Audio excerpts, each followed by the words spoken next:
So we are talking about getting to the version of the truth, right? The truth is always out there. It lies with the stakeholder, those people actually conducting the process, those people serving our customers, those people interacting with our customers, those people doing one thing or the other within the organization. If the issue is within the HR process, for example, probably the process of requesting for a leave is so tedious and cumbersome, right?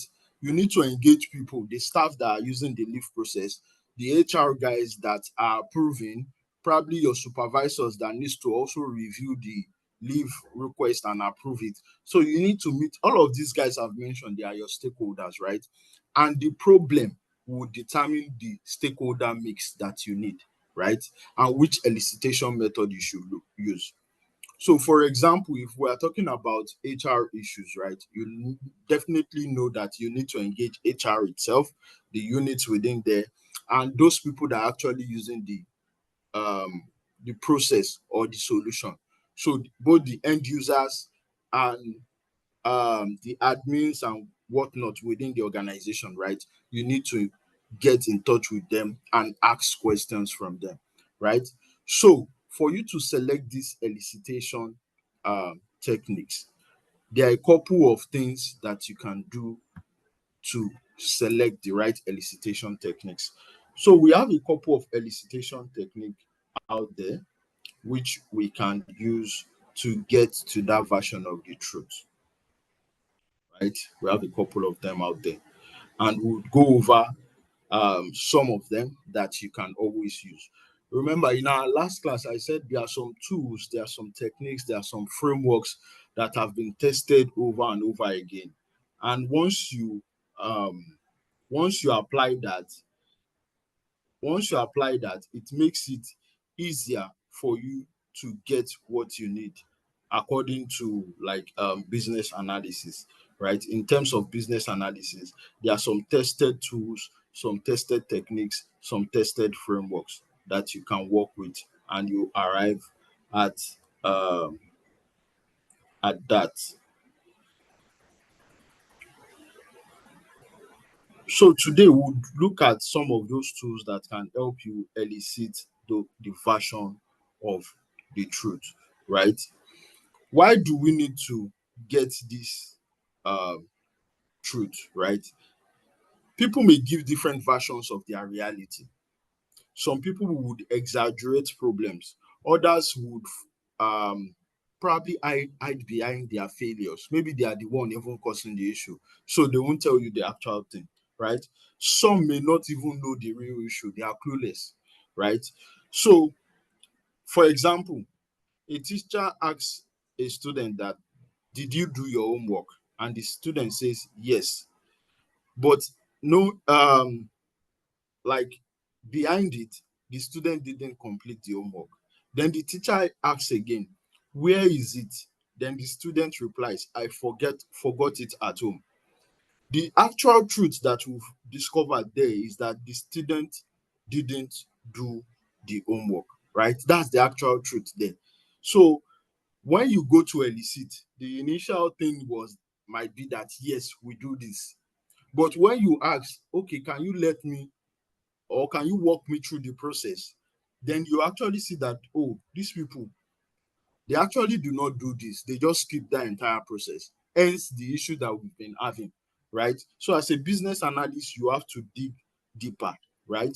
And to employ techniques like whatever the standard techniques out there for you to uncover this truth.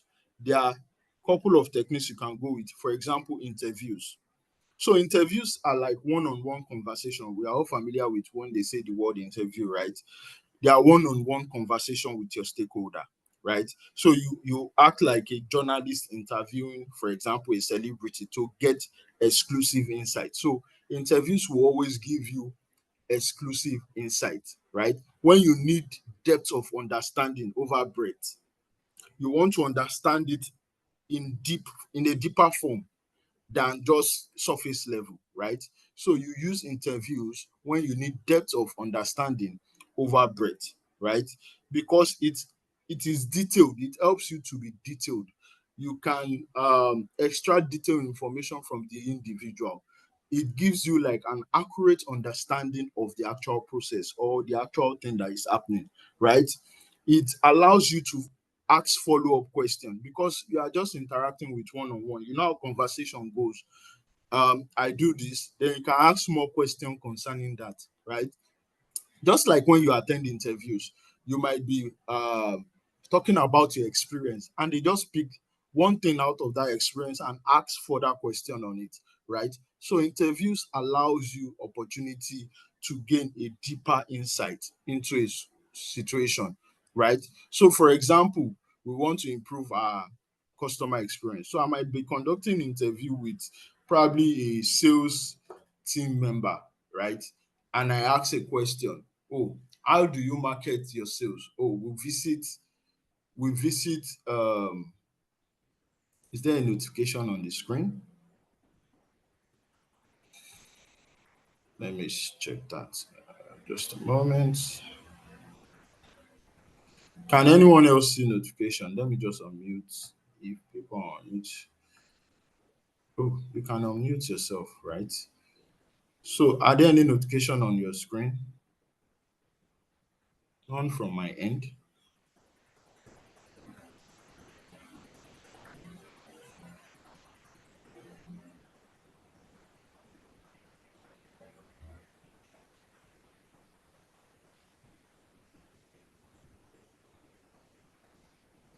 All right, no. So I don't know where that is coming from. All right. So yeah, going back to elicitation techniques, you can ask follow-up questions, right? But the downside is that um, it can be time consuming, right? Because if your stakeholder group is large, those people that you've identified that you need to engage, they are large. You have to interview sales, you have to interview both the sales team lead and the sales team members. You have to interview probably the legal team, you have to interview the compliance team, you have to interview just to be able to get to the root of the issue, right? Everyone that is directly impacted by that particular process that you are trying to provide solution to, right? If you have a large group of stakeholders, it might be time consuming going one on one. Sit down with the person, conduct a full interview, sit down with the next person, conduct a full interview. So, right. So, if you have a large amount of data to uh, to if you have a large amount of stakeholder group to interview or to ask questions from, it can be time consuming. Then also large amount of qualitative data can be hard to analyze. Remember, you're doing one-on-one interview, so they are speaking, right? You can analyze what they are saying mentally, you can derive the sentiment in that, but they are all qualitative data. They are not quantitative. They are not like we generated 5 sales, 2 sales failed. No, you are not getting that. You are getting string of words that are qualitative in nature. They are talking to you about their problem. And for you to analyze that in terms of data set can be hard, right? Now, looking at going through multiple stakeholders, probably your stakeholders are like 15. Now, analyzing those qualitative data and getting to a version of the truth can also be tedious, right? So that is the con. But it allows you to understand the depth of it, right? Over breadth. You can dive deeper. The next elicitation technique, right, that you can use to get information from your stakeholder is called workshop. That's the next one we'll be looking at, workshops. So what are workshops? Workshops is like a group session to gather diverse viewpoints. So we call it a workshop. You bring in all the stakeholders that you want to engage, right? And you just think of it like a family meeting where everyone shares their opinion, right? So stakeholders are brought together. You and you can everyone can share their opinion, right? So when to use this is when knowledge is dispersed among the stakeholders. For example, I'm looking for a suitable example that we can use. So for example, in the manufacturing industry, right? Let's say we are manufacturing soap and process has to start from those guys that will source for the resources, the soda, the whatever not base that we are going to use to produce the soap and all of that, the source for it, right? The cartons that we're going to use, those are the guys in charge of procurement. Then we have the other guys also that are in charge of probably the financial guys that provide the money for the procurement, right? Then we have the other guys on the other end, probably they deal in mixing the soap, right, and putting it into the machine that bakes the soap out, right? For example, we have another set of guys who are in the factory that package the soap once it's baked into their cartons. We have another set of guys that ship, right? Now, the information, the knowledge is dispersed among all of them. The entire process flow that you need to go through for the production of the soap to know where there is an issue, right, is dispersed among different stakeholders. So you need to bring them together to be able to get an idea of the entire process.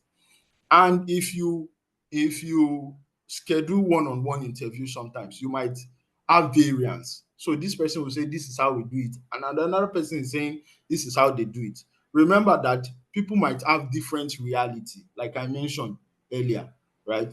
So people might have different version of their reality. Some people will exaggerate problems, some people will try to hide their failures. But once you have a workshop, right, everyone is in there and everyone says what their issue actually is, and you can juxtapose and weigh in and arrive at the single version of truth that this is how the process run, and that will help you determine where the issue lies in, right? But the cons of it is that it requires you to be able to facilitate discussion well, because the argument might arise. We do this, no, we don't do this. You need to be able to facilitate a discussion or a session, right? You need to be able to drive the session overall towards productivity, that at the end of the day, we are able to get all the information required, right, for that particular process.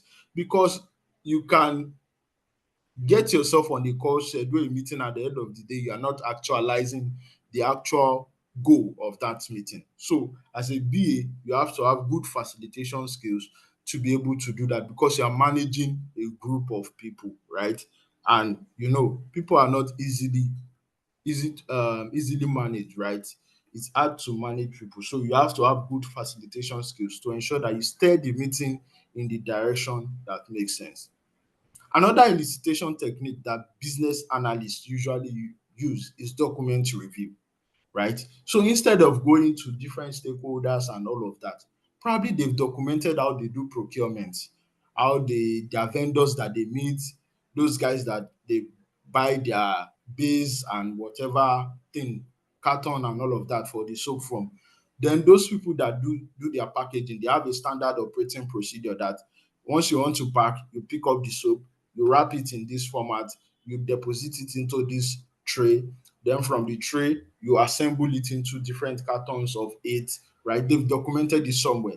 And those people that probably ship or dispose it, they've documented their process also, how they contact the courier guys and how they ship those items to the customers, right? Those people that are in charge of sales document how they receive sales and all of that. And even apart from that, they have systems that you can go to look at whatever not, right? So document review can help with business analyst. So instead of going to people directly, you can pick up those documents, whatever process that have been documented, even user manual, right? You can pick it up and understand it first. So for example, if your TV has an issue, or let's say your phone has an issue, or your keyboard, sometimes you tend to refer to the user manual first to understand what is happening before you start asking any question. Sometimes your document review might be research online, right? Google search and all of that. You read things about it.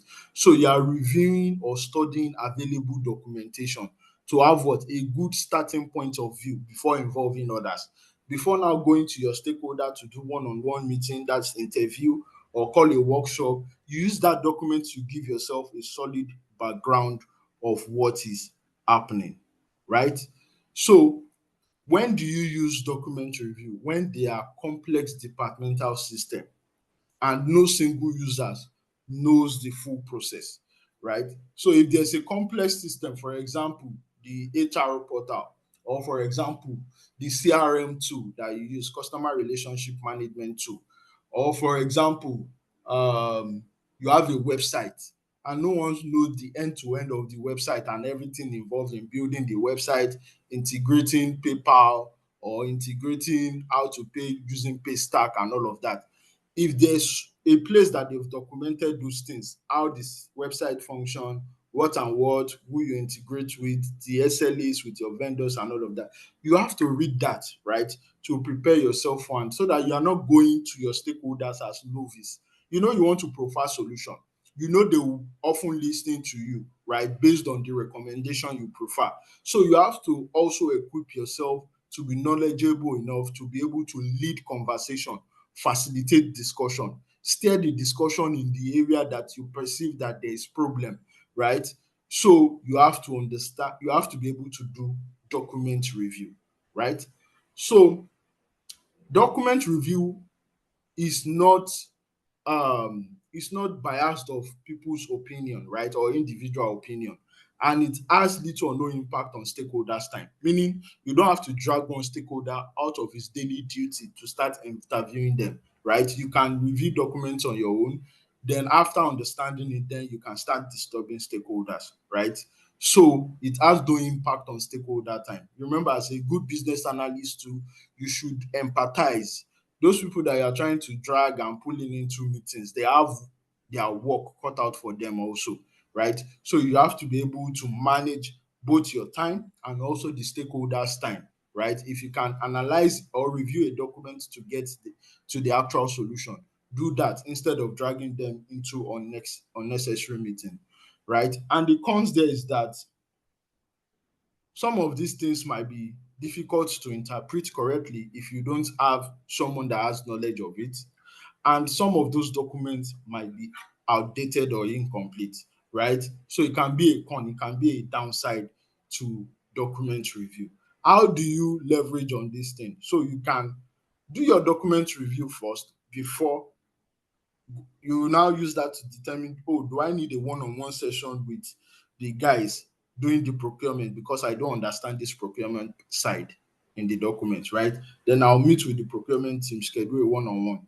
Or do I need to schedule a workshop? Yes, I understand everything, but I need to know where the issue is. Based on this document, everything should be fine, right? Now I need to do a workshop to understand where is the disconnect happening, right? So that they tell me what they do and I can analyze where the disconnect is happening, right? So you can pair different elicitation techniques together. Going into surveys, right?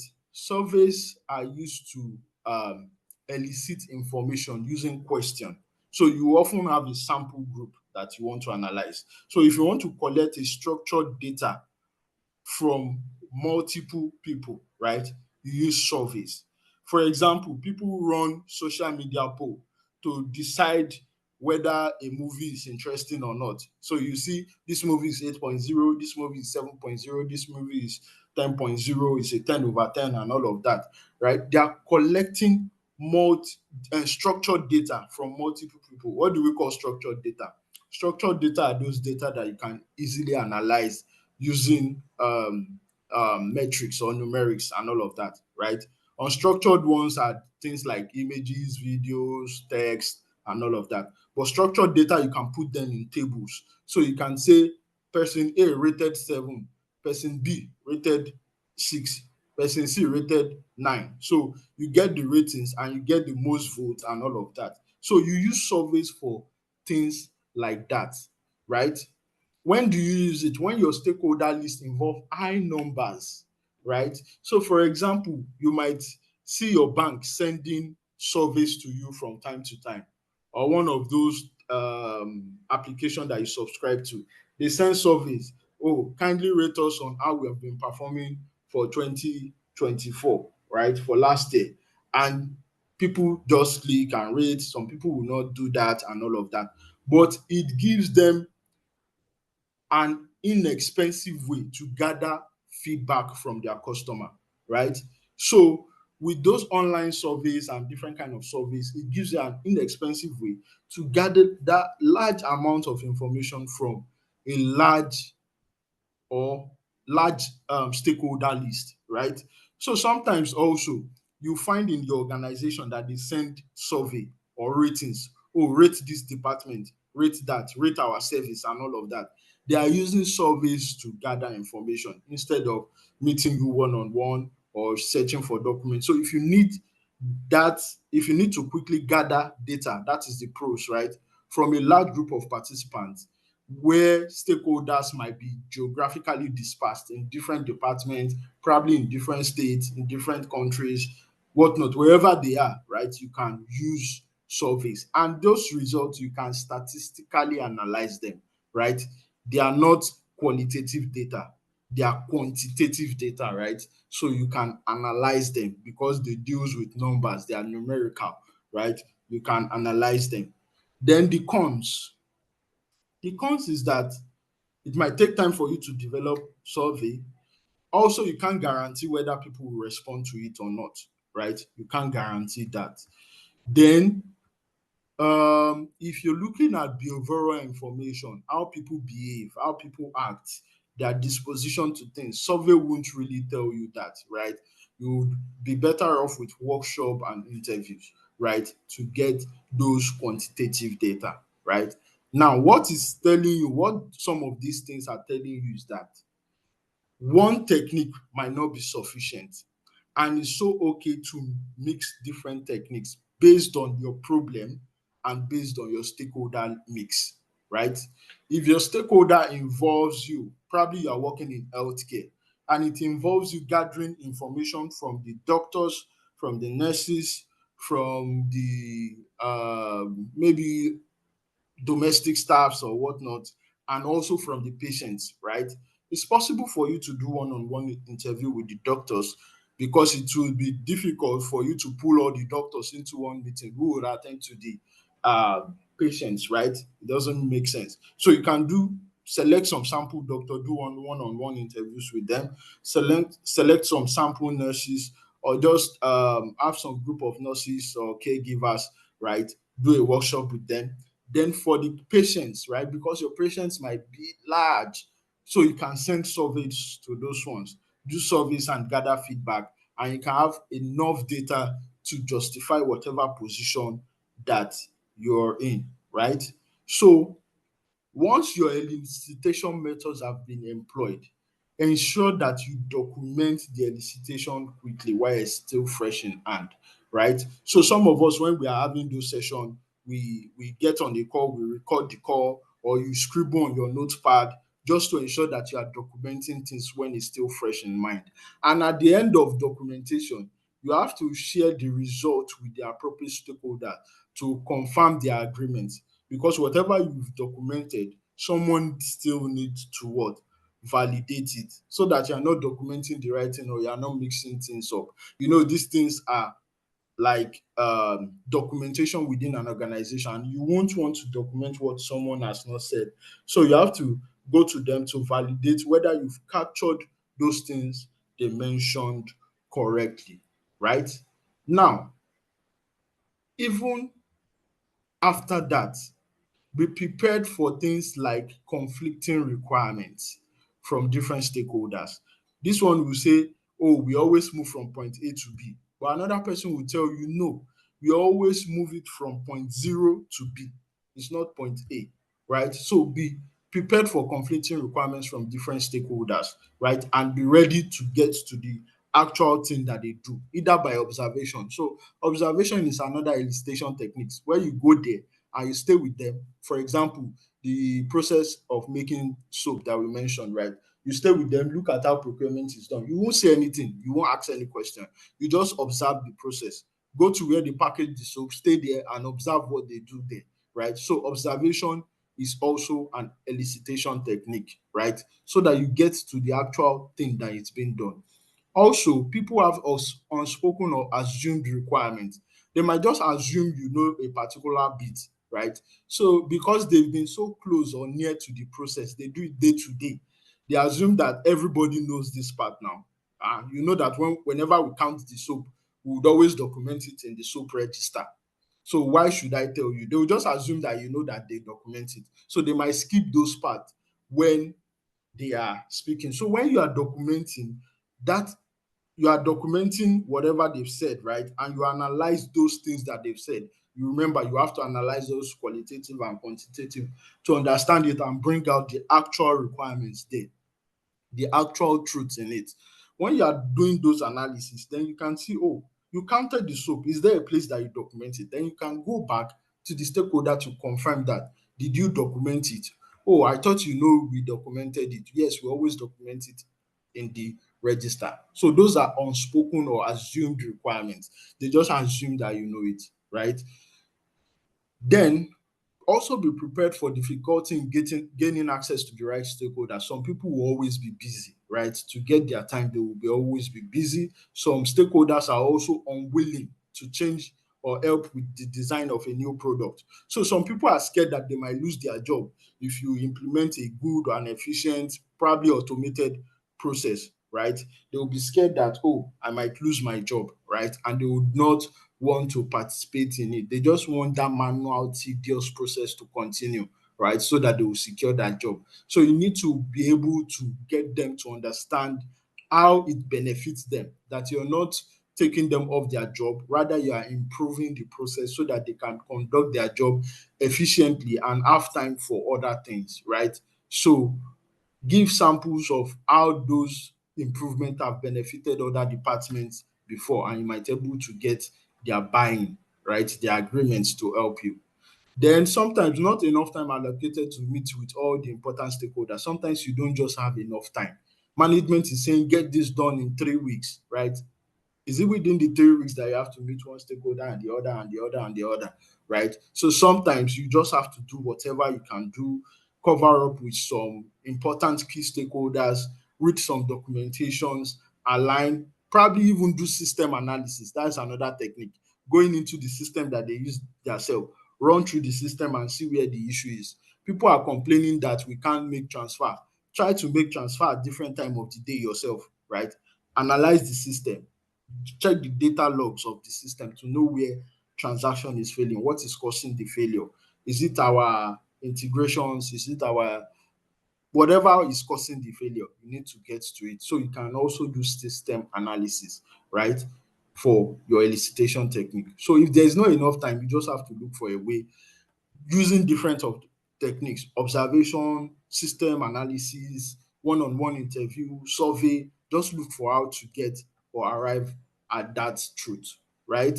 So they are saying 2/3 of these stakeholders are not fully on board with the projects that they are working on. So always have that mindset that some of these stakeholders, they are not really fully on board. They are not committed to solving that issue, right? Always have that mindset. What makes you a good business analyst in getting to the version of this truth or getting the truth is that you have the ability to listen. That's listening skills, right? Or what do they call it? Active listening, right? People write it on their CV, active listening to what is being said and hear what is not. So you are able to listen to what is being said and you are able to hear or read it between the lines to hear what is not even said, right? You can presume that, oh, so you mean you do this. You can infer, right? Based on what is said, you can infer what is not being said, right? And you can also ask follow-up questions by those inference. You mean when you do this, this always happen. They would correct you or they agree to it and all of that, right? So as a business analyst, be ready to ask why until you get to the actual cause of the problem, right? You can practice that at home when you are trying to get to the root cause of something. Why is this TV not working? Is it the socket that is bad? You test the socket. No, it's not the socket. Is it the plug that is bad? You test the plug separately or use another plug. It's not the plug. Is it the screen that is bad? Is the television coming up? Probably you get an expert to test that. No, it's not the screen. Is it the motherboard? Then you keep asking until you get to the root cause of what the actual issue is and you solve for that. Not that you just, well, if you want to go to the expensive route, you can just change the whole TV, right? So, but as a good business analyst, you have to be able to get to the root cause of it. Sometimes you change the whole TV, and at the end of the day, it's the electrical wirings that is wrong and the socket is short circuiting something in the TV. You replace the TV and the new TV gets spoiled also.